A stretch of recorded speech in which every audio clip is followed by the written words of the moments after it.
Orvakal airport కి చేరుకున్నారు ప్రధానమంత్రి నరేంద్ర మోదీ. ప్రధానికి స్వాగతం పలికారు గవర్నర్, సీఎం చంద్రబాబు, పవన్ కళ్యాణ్. ఇక కాసేపట్లో శ్రీశైలంలో ప్రధాని ప్రత్యేక పూజలు చేయనున్నారు.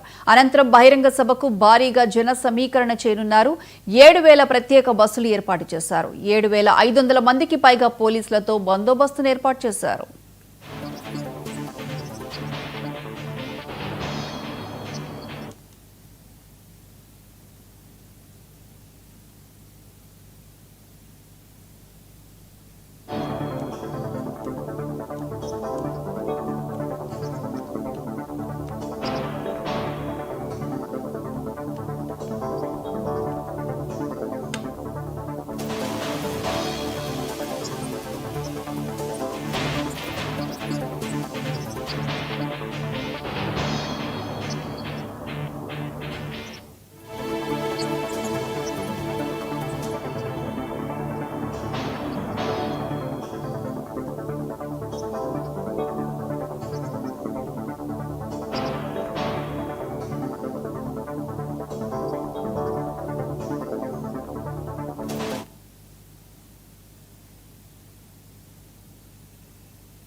కర్నూలు ఓర్వకల్ ఎయిర్పోర్ట్ కు చేరుకున్నారు ప్రధాని మోదీ. ప్రధానికి స్వాగతం పలికారు గవర్నర్, సీఎం చంద్రబాబు, పవన్ కళ్యాణ్.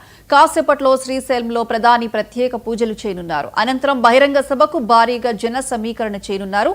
7,000 ప్రత్యేక బస్సులు ఏర్పాటు చేశారు. 7,500 మందికి పైగా పోలీసులతో బందోబస్తు ఏర్పాటు చేశారు. ఇక దీనికి సంబంధించి పూర్తి అప్డేట్స్ మా ప్రతినిధి కొండలరావు లైవ్ లో అందిస్తారు. కొండలరావు. Thank you Priyanka. ప్రధానమంత్రి నరేంద్ర మోడీ కొద్దిసేపటి క్రితమే కర్నూలు జిల్లా ఓర్వకల్లు ఎయిర్పోర్ట్ కి చేరుకున్నారు. ఎయిర్పోర్ట్ కి చేరుకున్న ప్రధానికి రాష్ట్ర ముఖ్యమంత్రి చంద్రబాబు నాయుడుతో పాటు గవర్నర్ అబ్దుల్ నజీర్, ఉప ముఖ్యమంత్రి పవన్ కళ్యాణ్, బీజేపీ రాష్ట్ర అధ్యక్షులు మాధవ్తో పాటు మంత్రి నారా లోకేష్ ఘన స్వాగతం పలికారు. ఏదైతే ప్రధానమంత్రి కర్నూలు ఓర్వకల్ నుంచి శ్రీశైలం హెలికాప్టర్ ద్వారా శ్రీశైలం సున్నపెంటకి మరికొద్ది సేపట్లో ఇక్కడి నుంచి బయలుదేరి సున్నపెంటకి చేరుకుంటున్నారు. ఆ తర్వాత ఏదో శ్రీశైల దివ్యక్షేత్రమైనటువంటి భ్రమరాంబ మల్లికార్జున స్వామి వారిని ప్రధానమంత్రి నరేంద్ర మోడీ దర్శించుకోనున్నారు. ఏదైతే భ్రమరాంబ మల్లికార్జున స్వామికి ప్రత్యేక పూజలు కూడా ప్రధానమంత్రి నరేంద్ర మోడీ చేతుల మీదుగా చేయించనున్నట్టుగా నేపథ్యం కనపడుతుంది. అయితే ఏదైతే శివాజీ స్ఫూర్తి మఠం ఉందో అక్కడికి వెళ్ళి ప్రధానమంత్రి నరేంద్ర మోడీ ప్రత్యేకంగా శివాజీ స్ఫూర్తి మఠానికి వెళ్లి 10 నిమిషాల పాటు ధ్యానం కూడా చేయనున్నారు. ఏదైతే కర్నూలు జిల్లా, నంద్యాల జిల్లా శ్రీశైలం ప్రధానమంత్రి నరేంద్ర మోడీ పర్యటన నేపథ్యంలో పూర్తి బందోబస్తు నిర్వహిస్తున్నారు. దాదాపు 8,000 మంది పోలీసులతో కూడా అటు శ్రీశైలంలో కావచ్చు, ఇటు కర్నూలు జిల్లాలో కూడా ప్రధానమంత్రి నరేంద్ర మోడీ పర్యటనలో దాదాపు 8,000 మంది పోలీసులతో ప్రత్యేక బందోబస్తు ఏర్పాటు చేశారు. ఎలాంటి అవాంఛనీయ సంఘటనలు జరగకుండా కూడా పోలీసులు ప్రత్యేక చర్యలు కూడా తీసుకున్నట్టు కూడా తెలుస్తున్న నేపథ్యం. అయితే ఇప్పటికే ఓర్వకల్లు ఎయిర్పోర్ట్ కి ప్రధానమంత్రి చేరుకున్న నేపథ్యంలో ఏదైతే ఇక్కడి నుంచి ప్రత్యేక హెలికాప్టర్ లో శ్రీశైలం సమీపంలోని చిన్నపెంటకి చేరుకుంటారు. అక్కడి నుంచి రోడ్డు మార్గాన శ్రీశైల భ్రమరాంబిక మల్లికార్జున స్వామి వారిని దర్శించుకొని శివాజీ స్ఫూర్తి మఠంలో కొద్దిసేపు ధ్యానం చేసినందుకు దాదాపు 40 నిమిషాల పాటు శ్రీశైల దివ్యక్షేత్రంలో ప్రధానమంత్రి నరేంద్ర మోడీ పర్యటన ఉంటుంది.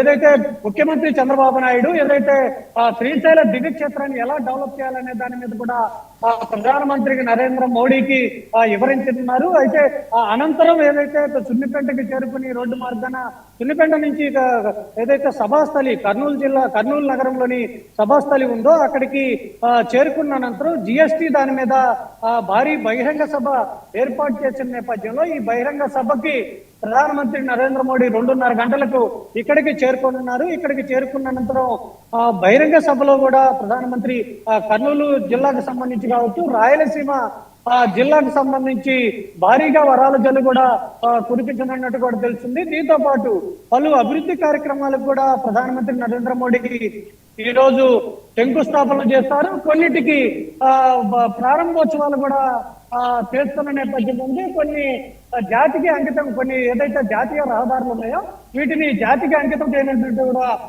తెలుస్తున్న నేపథ్యం కనుక దాదాపు 13,500 కోట్ల రూపాయలతో ఈ అభివృద్ధి కార్యక్రమాలు ఏవైతే ఉన్నాయో వీటన్నిటికి కూడా ప్రధానమంత్రి సభాస్థలి నుంచి శంకుస్థాపన చేశారు. కొన్ని జాతికి అంకితం చేయనున్నట్టు కూడా తెలుస్తుంది. దీంతో పాటు కర్నూలు జిల్లాలో ప్రజలను ఉద్దేశించి సభాస్థలి నుంచి ప్రధానమంత్రి మాట్లాడినారు. రాయలసీమని వరాల జల్లు కురిపించే విధంగా కూడా ప్రణాళిక రూపొందించారు. కూటమి ప్రభుత్వం అధికారంలోకి వచ్చిన తర్వాత రాయలసీమలో ప్రధానమంత్రి మొట్టమొదటిసారిగా పర్యటన నేపథ్యంలో ప్రజలందరూ కూటమి ప్రభుత్వం, జనసేన, బీజేపీ, తెలుగుదేశం పార్టీ నాయకులు కూడా భారీ ఏర్పాట్లు చేశారు. 3 రోజుల నుంచి రాష్ట్ర మంత్రులందరూ కూడా ఇక్కడే ఉండి ఏదైతే సభ ఏర్పాట్లు అన్ని కూడా పరిశీలించారు. సభ వద్దకి వచ్చే ప్రజలకు కానీ అధికారులకు కానీ ఎలాంటి ఆటంకాలు కలగకుండా సభాస్థలికి వచ్చే ప్రజలందరికీ కూడా అటు వాటర్ బాటిల్స్ కావచ్చు, మజ్జిగ ప్యాకెట్లు కావచ్చు, వచ్చిన వాళ్ళకి భోజన ఏర్పాట్లు కూడా ప్రత్యేకంగా ఏర్పాటు చేశారు. దానికి ఒక వింగ్ని ఏర్పాటు చేశారు. వచ్చే జనాలు కావచ్చు, బస్సుల్లో వచ్చే జనాలు ఇబ్బందులు పడకుండా, దూర ప్రాంతాల నుంచి వచ్చే బస్సుల్లో వచ్చే జనాలను కూడా ఇబ్బంది పడకుండా, ఎవరికి ఎలాంటి ఆటంకం కలగకుండా ఆ సభ వద్దకి ప్రజలందరూ చేరుకునే విధంగా దాదాపు 3.5 లక్షల మంది ప్రజలు ఇక్కడ సభా వేదిక దగ్గర సమూహం ఏర్పడి ఆ తర్వాత ప్రధానమంత్రి నరేంద్ర మోడీ ప్రసంగం వినే విధంగా కూడా ఏర్పాట్లు చేశారు. మధ్యలో ఎల్ఈడి స్క్రీన్లు కూడా ఏర్పాటు చేశారు. ప్రధానమంత్రి మాట్లాడేటప్పుడు ప్రజలు కొంత దూరంగా ఉంటారు కాబట్టి కొంతమందికి ఎల్ఈడి స్క్రీన్లు కూడా ఏర్పాటు చేశారు. ఈ సభలో ప్రధానమంత్రి నరేంద్ర మోడీ పాల్గొన్న నేపథ్యంలో పూర్తి కట్టుదిట్టమైన ఏర్పాట్లు చేశారు. పోలీస్ వ్యవస్థ దాదాపు 7,500 8,000 మంది పోలీస్ బందోబస్తు కూడా ఇక్కడ ఏర్పాటు చేశారు. ముఖ్యమంత్రి చంద్రబాబు నాయుడుతో పాటు ప్రధానమంత్రి నరేంద్ర మోడీ, ఉప ముఖ్యమంత్రి పవన్ కళ్యాణ్ ఈ సభా వేదిక మీద మాట్లాడే విధంగా కూడా ఏర్పాటు చేశారు. ఈ కార్యక్రమం కూటమి ప్రభుత్వం ప్రెస్టేజ్ గా తీసుకున్న కార్యక్రమం కాబట్టి జీఎస్టీని ప్రజల్లోకి తీసుకెళ్లే విధంగా దాదాపు 8,000 కోట్ల రూపాయలు రాష్ట్ర ప్రభుత్వానికి మేలు చేకూరే విధంగా కేంద్ర ప్రభుత్వం అడుగులు ముందుకు వేస్తున్న నేపథ్యంలో ఈ జీఎస్టీ దీపావళి ప్రజలు ఆంధ్రప్రదేశ్ రాష్ట్ర ప్రజలు దీపావళి దసరా దీపావళి జరుపుకునే విధంగా కూడా కూటమి ప్రభుత్వం అడుగులు ముందుకు వేస్తున్న నేపథ్యంలో రాయలసీమను కూడా అభివృద్ధి చేసే విధంగా అడుగులు ముందుకు వేస్తున్న నేపథ్యంలో రాయలసీమను అభివృద్ధి చేసే విధంగా కూడా కూటమి ప్రభుత్వం మాట ఇచ్చిన నేపథ్యంలో ఈ రోజు ప్రధానమంత్రి నరేంద్ర మోడీ పర్యటన కర్నూలు జిల్లాలో ఉన్న నేపథ్యంలో రాయలసీమకి ప్రధానమంత్రి వరాల జల్లు కురిపించనున్నట్టు కూడా తెలుస్తుంది. Priyanka. Right Kondalarao, thank you.